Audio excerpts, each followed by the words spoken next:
Students, अब हम लोग न्यूमेरिकल सॉल्व करने वाले हैं इलेक्ट्रिकल पोटेंशियल एनर्जी, या आपका सिंपली इलेक्ट्रिकल एनर्जी बोल सकते हैं।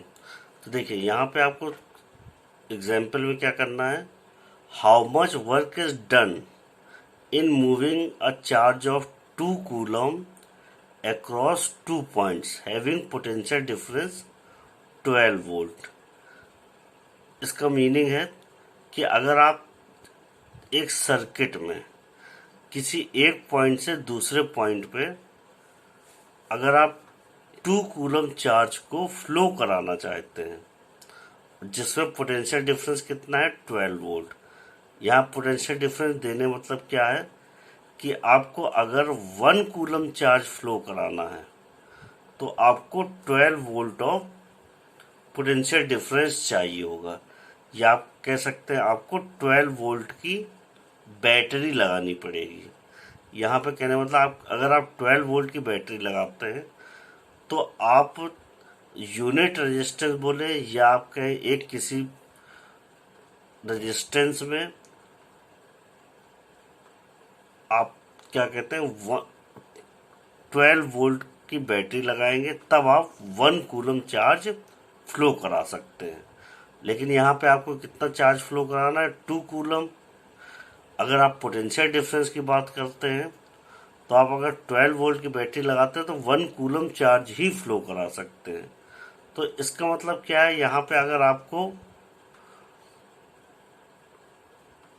2 कूलम चार्ज अगर आपको फ्लो कराना है तो इसका मतलब आपको वर्क कितना करना पड़ेगा।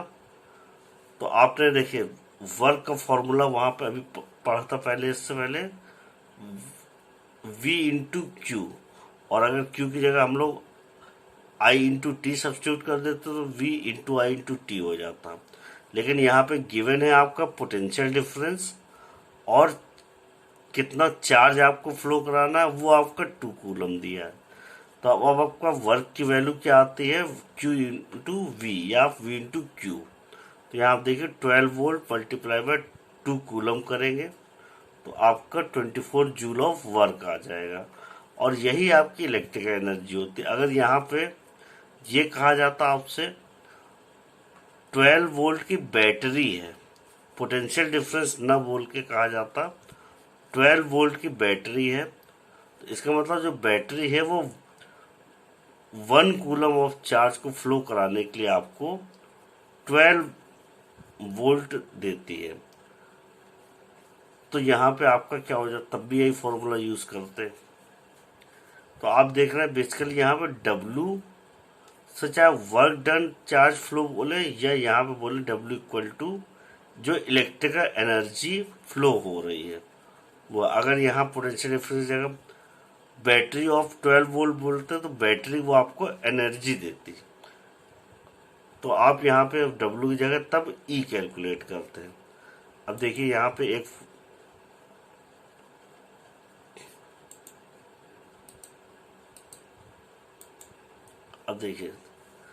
अब यहाँ पे आप देखिए ओम्स लॉ के अकॉर्डिंग आपको एक फॉर्मूला आया था, जनरेट किया था हम लोगों ने, V equal to I multiply by R आया था। और आपको फिर से याद दिला देते हैं रेजिस्टेंस और रेजिस्टिविटी। रेजिस्टेंस किसी एक वायर का होता है और रेजिस्टिविटी वायर कौन से मटेरियल का बना है उस पर डिपेंड करती है।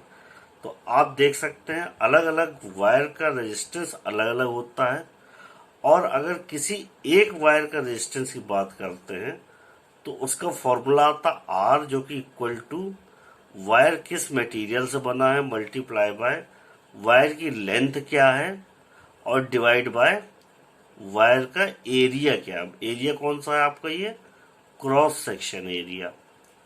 तो अब हम इस पे फॉर्मूला पे मतलब इन पे एक न्यूमेरिकल करेंगे, और जिनको थोड़ा न्यूमेरिकल समझने में टफ लगेगा वो पिछले वीडियोस में जाके इनके कॉन्सेप्ट्स को रिवाइज करेंगे एक बार फिर से। और अगर आपको कॉन्सेप्ट नहीं समझ में आते हैं तो आप हमको कमेंट करके चैनल पे बता सकते हैं। अब देखिए स्टूडेंट्स, यहाँ पे न्यूमेरिकल सॉल्व करना है हमको रेजिस्टिविटी पे डिपेंड, जो आपका न्यूमेरिकल है।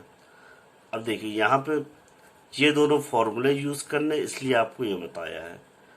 तो अब देखिए resistance of a metal wire of length, यहाँ पे वायर की लेंथ गिवन है और रेजिस्टेंस गिवन है एट 20 डिग्री सेल्सियस।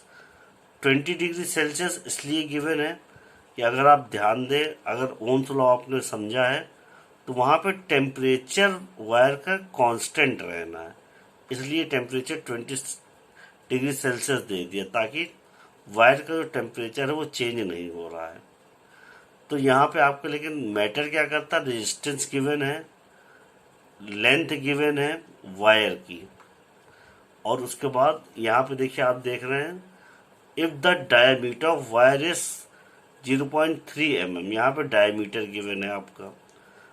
और फिर उसके बाद पूछा गया what will be the resistivity of the metal at that temperature 20 degree Celsius, meaning temperature यहाँ पे भी सेम है। तो देखिए टेम्परेचर रिमेनिंग कांस्टेंट था आपका ओम्स लॉ में, और आपके रेजिस्टिविटी का फॉर्मूला ये आता था। तो अब देखिए रेजिस्टिविटी में आपका फॉर्मूला ये वाला यूज करेंगे, और फाइंड क्या करना है, रेजिस्टिविटी। आपको स्टूडेंट्स रेजिस्टेंस नहीं फाइंड आउट करना है, रेजिस्टिविटी ये रो फाइंड आउट करना है।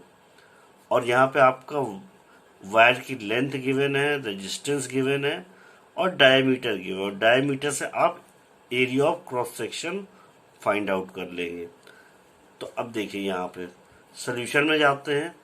तो देखिए वायर का रेजिस्टेंस आपका 26 ओम है, डायमीटर 0.3 mm है, और जिसको पहले हमने क्या किया, एसआई यूनिट में कन्वर्ट किया है।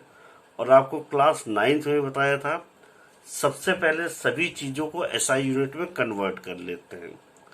अब देखिए यहाँ पे length of wire 1 metre given है हमारा। अब आप देख रहे हैं यहाँ पे रेजिस्टेंस का फॉर्मूला होता है आपका रो L/A, लेकिन अगर रेजिस्टिविटी फाइंड आउट करनी है तो आपका फॉर्मूला क्या हो जाएगा, R × A/A लेंथ। तो अब देखिए यहाँ पे R × πd²/4 आपका होता है एरिया का ऑफ क्रॉस सेक्शन का फॉर्मूला, और डिवाइड बाय L, तो आपको फॉर्मूला ये आएगा बाय 4L।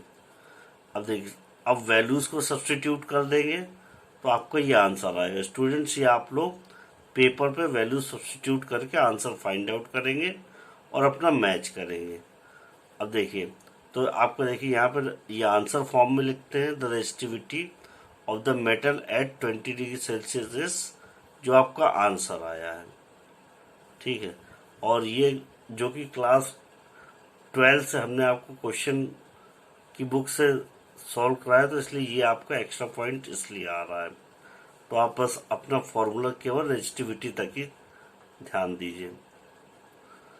अब स्टूडेंट्स अब आप जैसे जैसे आगे बढ़ेंगे तो आप देखेंगे रेजिस्टेंस के कॉम्बिनेशंस बनते हैं, मतलब रेजिस्टेंस किसी बॉडी में कैसे कनेक्टेड है, मतलब आप एक इलेक्ट्रिक सर्किट में आपके रेजिस्टेंस कैसे कनेक्टेड हैं, वो आप उसके ऊपर न्यूमेरिकल्स कुछ करेंगे। तो देखिए रेजिस्टेंस आपके इलेक्ट्रिक सर्किट में दो तरीके से कनेक्ट किए जा सकते हैं, एक सीरीज में और एक पैरेलल में। तो देखिए तो दो ही टाइप से कनेक्ट किए जा सकते हैं। तो आप सबसे पहले इधर देखते हैं रेजिस्टेंस इन सीरीज। अब देखिए अगर रेजिस्टेंस की value R1, R2, R3 given है जो कि सीरीज में कनेक्टेड है, किसमें कनेक्टेड स्टूडेंट, सीरीज में। आप यहाँ पे कह सकते हैं कॉम्बिनेशन ऑफ रेजिस्टेंस मीनिंग होता है कि हमने रेजिस्टेंस कैसे कनेक्टेड है आपस में, कैसे यहाँ पे रेजिस्टेंस कैसे कनेक्टेड है। आप ये कह सकते हैं इलेक्ट्रिसिटी में डिफरेंट डिफरेंट डिवाइसेस होते हैं जिनका अलग अलग रेजिस्टेंस होता है।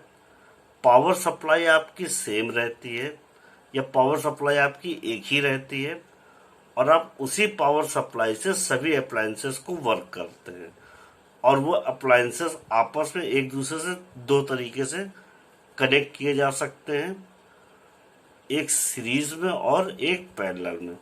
तो यहाँ पे आपको हम पहले पैरेलल में कनेक्ट होंगे तो उनका रेजिस्टेंस कितना होगा और इसका फिजिकल मीनिंग क्या है ये भी आपको बताते हैं। तो पहले आप एक जनरल टर्म में फॉर्मूला समझ लीजिए कि अगर जैसे मान लीजिए आपके पास 3 अप्लायंस हैं या 3 रेजिस्टेंस हैं जिनका रेजिस्टेंस R1, R2 और R3 है और वो कनेक्टेड है सीरीज में, तो उनका जो इक्विवेलेंट रेजिस्टेंस आता है वो ये आपका RS इक्विवेलेंट रेजिस्टेंस शो कर रहा है।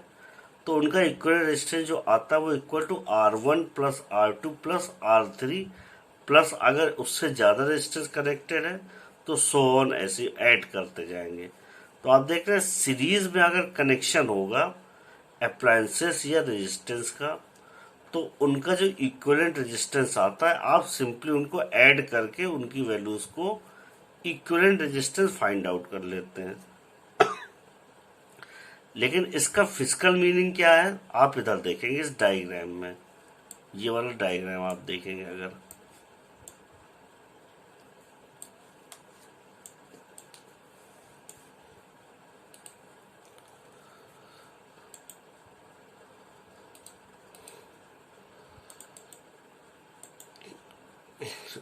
अब देखिए स्टूडेंट्स ये वाला डायग्राम देखिए। अब देखिए इस वाले डायग्राम में आपने देखा यहाँ 3 रेजिस्टेंस एक के बाद एक कनेक्टेड है, मतलब एक के बाद एक कनेक्टेड है मतलब सीरीज में कनेक्टेड है। और ये आपका V जो है ये आपका वोल्ट मीटर जो इनके बीच में पोटेंशियल डिफरेंस मेजर करेगा और ये आपका करंट मेजर करेगा। और स्टूडेंट जब ये आप लैब में एक्सपेरिमेंट्स परफॉर्म करेंगे तो आपको और क्लियर हो जाएगा। तो आप स्टूडेंट देखिए 3 रेजिस्टेंस हैं जो कि ये आपके वो सीरीज में कनेक्टेड है, एक के बाद एक कनेक्टेड है। वोल्ट मीटर आपका वोल्ट मेजर करने के लिए यूज होता है इन दोनों के बीच में, ये एक्स और वाई पॉइंट्स के बीच में। और आप देख सकते हैं एम्पियर मीटर जो ए लिखा हुआ है ये आपका करंट की वैल्यू मेजर करता है। और ये आपकी बैटरी का सिंबल मतलब एक बैटरी लगी हुई है। और इस स्विच जो है आपके बोले की ये क्लोज कंडीशन में, इसका मतलब ये आपको करंट फ्लो हो रहा है। और एक की का यूज हम इसलिए करते हैं कि जब आप कभी कोई चेंजेस करना चाहते हैं सर्किट में तो आपको पहले की हटाना पड़ेगा जिससे आपकी बैटरी डिस्चार्ज ना हो। अब देखिए अब इस वाले कॉम्बिनेशन में जो आप यहाँ पे कर रहे थे ये R equal to R1 plus R2 plus R3। तो देखिए अगर आप यहाँ पे देख रहे हैं 3 रेजिस्टेंस एक के बाद एक कनेक्टेड है, लेकिन हम क्या कैलकुलेट करना चाहते हैं कि ये जो 3 रेजिस्टेंस मिल के जो कनेक्टेड है आपस में इनको मिला के अगर एक रेजिस्टेंस बनाया जाता है तो वो आपका इक्विवेलेंट रेजिस्टेंस कहलाता है। मतलब कि पहले सर्किट ऐसा दिखाई दे रहा था लेकिन हम सर्किट ऐसा इमेजिन करना चाहते हैं अपने इजी कैलकुलेशन के लिए। तो आप देख रहे हैं जब भी सीरीज में ये रेजिस्टेंसेस कनेक्टेड होंगे तो आप इक्विवेलेंट रेजिस्टेंस फाइंड आउट करेंगे R1 plus R2 plus R3 और जिसकी वैल्यू इस वाले रेजिस्टेंस के इक्वल मानी जाएगी। मतलब ये जो तीनों रेजिस्टेंस है इनको जो ऐड करने के बाद जो वैल्यू होगी वो इस वाले रेजिस्टेंस के की वैल्यू की इक्वल होगी। तो इक्विवेलेंट मतलब इन तीनों को मिला के हम केवल एक रेजिस्टेंस बनाना चाह रहे हैं तो वो इक्विवेलेंट रेजिस्टेंस कहलाता है। अब आप देख रहे हैं ये सीरीज में कनेक्टेड है तो आपका जो इक्विवेलेंट रेजिस्टेंस की वैल्यू कैसे फाइंड आउट करते हैं वो आपने ऊपर देख लिया है। अब देखिए इससे रिलेटेड हम एक न्यूमेरिकल सॉल्व करेंगे। अब आप एक क्वेश्चन देखिए। तो इस क्वेश्चन में पूछा गया एक इलेक्ट्रिक लैंप है जिसका रेजिस्टेंस हमने बताया था कोई भी डिवाइस जो वर्क करते हैं उनका कुछ ना कुछ रेजिस्टेंस होता है। और एक कंडक्टर कह ले या एक सिंपल वायर कह ले उसका भी रेजिस्टेंस होता है। तो यहाँ पे आप देख रहे हैं एक बल्ब है और एक हमारा कंडक्टर है।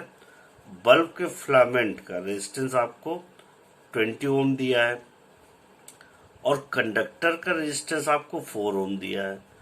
और ये कनेक्टेड है 6 वोल्ट बैटरी से, ये आपकी 6 वोल्ट बैटरी है इधर। और ये जो वायर है इसका 4 ओम रेजिस्टेंस है और इस बल्ब के फिलामेंट का रेजिस्टेंस आपको 20 ओम दिया है। मतलब अगर इसको हम एक रेजिस्टेंस के तरीके माने तो ये आपका 20 ओम की वैल्यू रखेगा। और अब आप देख रहे हैं ये एम्पियर मीटर करंट मेजर करने के लिए एज इट इज, और ये आपका की है। तो अब आप देख रहे हैं की स्विच ऑफ। तो अब देखिए क्वेश्चन में क्या दिया है, बल्ब और कंडक्टर का रेजिस्टेंस दिया है और जो कि 6 वोल्ट बैटरी से कनेक्टेड है। और आप देख पा रहे हैं ये एक दूसरे के मतलब एक के बाद एक कनेक्टेड है, लाइन से कनेक्टेड है। इसलिए ये कैसा कॉम्बिनेशन हुआ आपका, ये सीरीज कॉम्बिनेशन हुआ। तो जब आपका ये सीरीज कॉम्बिनेशन है तो इसका इक्विवेलेंट रेजिस्टेंस फाइंड आउट कर लेंगे। तो आप और इक्विवेलेंट रेजिस्टेंस क्यों फाइंड आउट करते हैं, आपको बताया कि आप ये एक सर्किट बनाना चाहते हैं या आप कह सकते हैं एक रेजिस्टेंस बनाना चाहते हैं, तो जिससे आपकी कैलकुलेशन इजी हो जाए। तो अब देखिए, अब यहाँ पे आपने क्या किया, बल्ब और कंडक्टर जो कि हमारे सीरीज में कनेक्टेड है, और सीरीज में ये आर आपका इक्विवेलेंट रेजिस्टेंस है जिसकी वैल्यू R1 प्लस R2 आई। क्यों, क्योंकि दो ही रेजिस्टेंस कनेक्टेड है। तो देखिए आपने 20 प्लस 4 इक्वल टू 24 ओम्स। अब देखिए इससे हमारी कैलकुलेशन इजी क्या हो जाएगी। देखिए जब सर्किट में करंट फ्लो होता है, अगर आप देखें तो यहाँ पे देखिए आप देख सकते हैं ये रेजिस्टेंस है, ये सेल है। सेल आपकी क्या है, 6 वोल्ट का सेल है, और जो कि इससे करंट फ्लो हो रहा है। और ये करंट जो फ्लो हो रहा है, ये आप कह सकते हैं 6 वोल्ट की जो बैटरी है वो करंट को या चार्ज को इस पॉइंट से इस पॉइंट तक फ्लो करने के लिए वर्क प्रोवाइड करती है। आप कह सकते हैं इलेक्ट्रिकल एनर्जी प्रोवाइड करती है। और यहाँ पे आप देख रहे हैं ऐसा ही कुछ सर्किट आपका ओम्स लॉ में भी बना था। और ओम्स लॉ में आपको देखिए वहाँ पे आपने पढ़ा था, यहाँ सेल का पोटेंशियल डिफरेंस था, या आपकी वोल्टेज थी, सेल कितने वोल्ट का है, और एक मेटल वायर जिसका कुछ रेजिस्टेंस होगा उसके अक्रॉस करंट फ्लो होने में जो वर्क लगता है। तो वो आप देखिए ऐसे कैलकुलेट करना है आपको। यहाँ total resistance of the circuit आपने सीरीज कॉम्बिनेशन वाले फॉर्मूले से कैलकुलेट कर लिया। अब आपको बी पार्ट कैलकुलेट करना है, the current through the circuit, फिर and the potential difference across the electric lamp. ये हम लोग छोड़ देंगे, सिर्फ हम लोग यहाँ पे करंट कैलकुलेट करेंगे। तो अब देखिए, अब यहाँ पे आप देखते हैं total potential difference across the two terminals of the battery. मतलब बैटरी का जो टर्मिनल गिवन है उसके बीच में, या आप कह सकते हैं बैटरी कितने वोल्ट की, वो 6 वोल्ट की है। अब यहाँ पे हम ओम्स लॉ लगाएंगे, आपको बताया। तो ओम्स लॉ होता है V equal to I R. अगर I फाइंड आउट करना है तो आप करेंगे V अपॉन आर। V क्या है, सेल की वोल्टेज या बैटरी का वोल्टेज, और R क्या है, इक्विवेलेंट। मतलब आप देख रहे हैं इस सर्किट को, मतलब इक्विवेलेंट इन दोनों का मिला के जो एक रेजिस्टेंस आया है वो इक्विवेलेंट है, और जिसकी वैल्यू हमारी क्या है 24। और ओम्स लॉ अगर लगाते हैं किसी एक सर्किट के लिए तो I equal to V upon R होता है। तो देखिए यहाँ पे 6 वोल्ट अपॉन 24 ओम किया आपने, तो यहाँ करंट की वैल्यू आई है 0.25 एम्पियर। तो आप देख रहे हैं यहाँ पे हमने ओम्स लॉ भी यूज किया है। ओम्स लॉ पे हमने इससे पहले भी एक न्यूमेरिकल किया था। तो अब देखिए यहाँ ओम्स लॉ पे ये न्यूमेरिकल बेस्ड है आपका, और इक्विवेलेंट सर्किट का रेजिस्टेंस फाइंड आउट करके। तो स्टूडेंट्स आपको कुछ कंफ्यूजन्स आएंगी। अगर आपको कुछ कंफ्यूजन्स आती हैं तो आपको फिर से न्यूमेरिकल अपने कॉन्सेप्ट को एक बार रिपीट करते रहना चाहिए। और अगर फिर भी आपको कोई कंफ्यूजन आती है तो आप कमेंट में बोल सकते हैं हमें, उसके लिए हम दूसरा वीडियो बनाएंगे आपके लिए। तो अब जैसे हम बात कर रहे थे स्टूडेंट्स, यहाँ पे ये आपका रेजिस्टेंस इन पैरेलल है। अब यहाँ पे हम ये बात करेंगे कि रेजिस्टेंस आपका पहले सीरीज में कनेक्टेड था। सीरीज में क्या था, एक के बाद एक था। लेकिन अब अगर यहाँ पैरेलल की बात करते हैं तो पैरेलल कॉम्बिनेशन कैसा होता है आप ये देख सकते हैं। ये देखिए पैरेलल कॉम्बिनेशन में क्या है, ये एक दूसरे के पैरेलल कनेक्टेड, मतलब एक के बाद एक ना कनेक्ट होके एक लाइन में पैरेलल में, मतलब एक देख रहे हैं पैरेलल लाइंस में है। तो ये आपका पैरेलल कनेक्शन हुआ। और ये वोल्ट आपका वोल्ट मीटर जो है वोल्टेज नापने के लिए होता है। और एक की आपकी क्लोज्ड है बैटरी और एम्पियर मीटर। और यहाँ पे कहने मतलब ये है, देखिए अब देखिए equivalent resistance in parallel combination ये आरपी होता है। इसका फॉर्मूला जो है ये आपका आरपी इक्विवेलेंट रेजिस्टेंस है। इन तीनों के कॉम्बिनेशन का जो एक रेजिस्टेंस निकल के आएगा वो आपका क्या है, ये इक्विवेलेंट रेजिस्टेंस होगा। तो आप देखिए और उसका फॉर्मूला क्या बनता है, आपको ये फॉर्मूला याद रखना है, 1/RP equal to 1/R1 plus 1/R2 plus 1/R3। इसी तरीके से अगर 3 से ज्यादा कनेक्टेड है तो ये प्लस सो ऑन है, वरना आपका फॉर्मूला क्या बनेगा, ये जो इक्विवेलेंट रेजिस्टेंस है, मतलब यहाँ फॉर्मूले में थोड़ा सा जो एक अंतर है वो आपको फिर से एक बार देखना है। यहाँ पे आरपी इक्विवेलेंट रेजिस्टेंस है, लेकिन आपकी इक्विवेलेंट रेजिस्टेंस जब निकालते हैं तो वैल्यू यहाँ पे पहले आपकी आती है 1/RP की वैल्यू आती है, मतलब 1/ इक्विवेलेंट रेजिस्टेंस की वैल्यू होती है 1/R1 plus 1/R2 plus 1/R3। इसी तरीके से फिर ये जो वैल्यू आती है ये वाली वैल्यू कैलकुलेट करके इसका आप रेसिप्रोकल कर देते हैं तो आपको आरपी की वैल्यू मिल जाती है। तो इससे रिलेटेड न्यूमेरिकल हम लोग नेक्स्ट वीडियो में सॉल्व करेंगे। Thank you students.